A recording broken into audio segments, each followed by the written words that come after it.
Kenya's health sector has received a major boost with an award of 65 billion Kenya shillings for medical supplies. The award by the US government to the Kenya Medical Supplies Agency is the largest ever by the USAID in all its global contracts.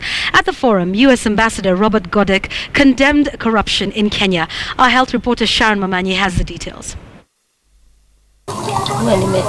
Taking pills is something that has become second nature to Rachel Njoroge. She tested positive to the HIV virus 21 years ago and has been managing the condition since. Although she has come to terms with it, the journey has not been easy, particularly at the beginning where she had to buy the antiretroviral drugs. Tunanunua dawa dosi ya 1 month 40,000.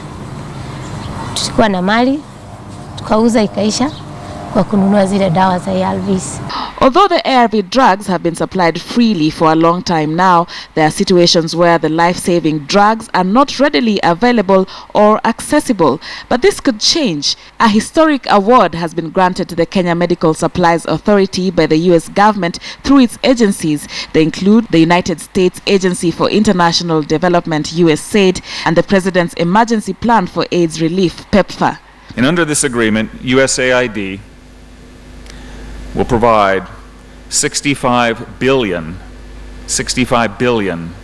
Kenya shillings, that's 650 million US dollars to KEMSA to acquire and supply life-saving drugs and commodities across the country. 80% of the funds will be dedicated to the fight against HIV and AIDS in the country. The award is the largest single bilateral award ever made by a USAID mission in the history of the agency. US Ambassador Robert Godek stating that this is because of the confidence the US government has in KEMSA following 13 years of investing in its systems and its personnel. KEMSA has undergone regular audits and has had significant oversight under the watchful eye of an accounting firm. KEMSA's management systems have been strengthened to include the development of specific inventory control systems to improve the transparency of its business practices. We guarantee that we will be able to supply, to ensure sustainable supply chain services to all public health facilities. The question of the management of the 65 billion award would not go unmentioned, coming against the background of ongoing cases of corruption in the country. The US government has asserted that it will not allow the funds to be misused. Under the contract, KEMSA will be audited regularly and each expenditure must be agreed upon and approved in advance by a US contracting officer. There must be zero tolerance for corruption. Public funds must go to their intended beneficiaries. In this case, the patients suffering from life-threatening diseases, and not into the pockets of officials who betray the public trust. The United States position on this problem is very clear.